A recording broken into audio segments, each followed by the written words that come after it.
Wakil Rakyat Daerah Pemilihan Bali sebagai anggota DPR MPR RI, Wayan Koster, terus proaktif mensosialisasikan wawasan kebangsaan melalui konsensus dasar yakni 4 pilar kebangsaan. Sosialisasi diselenggarakan DPP Perada dan dilaksanakan di Sekretariat PHDI Provinsi Bali.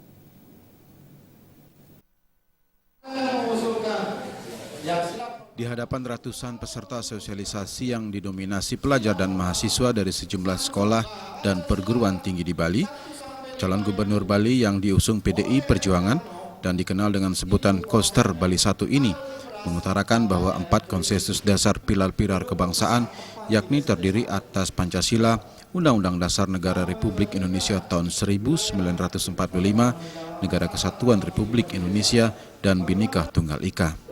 Pilar kebangsaan menurut Koster merupakan sebuah penyangga dasar-dasar sebuah negara. Indonesia sebagai bangsa yang besar dan merupakan negara kepulauan terbesar di dunia dan terdiri atas berbagai suku bangsa yang beraneka ragam adat, budaya, dan agama memerlukan pilar yang kuat dan kokoh untuk menyangga bangsa ini. Karena itu, calon gubernur Bali ini sangat menyadari sosialisasi 4 pilar kebangsaan sangat penting dilakukan dalam rangka menanamkan nilai-nilai ideologi Pancasila secara sistematis dan terencana, serta menjangkau seluruh elemen masyarakat di seluruh Indonesia. Koster juga menyatakan 4 pilar kebangsaan harus dijabarkan dan menjiwai semua sendi kehidupan berbangsa dan bernegara, termasuk semua peraturan perundang-undangan dan institusi pendidikan.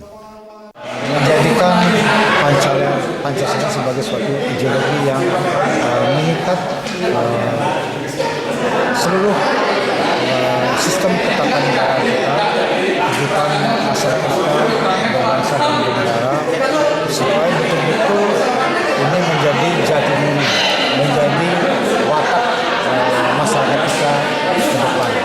Hanya dengan ideologi Pancasila inilah kita akan menjadi bangsa yang terus bisa memelihara persatuan dan kesatuan, membangun kebersamaan dan juga gotong royong.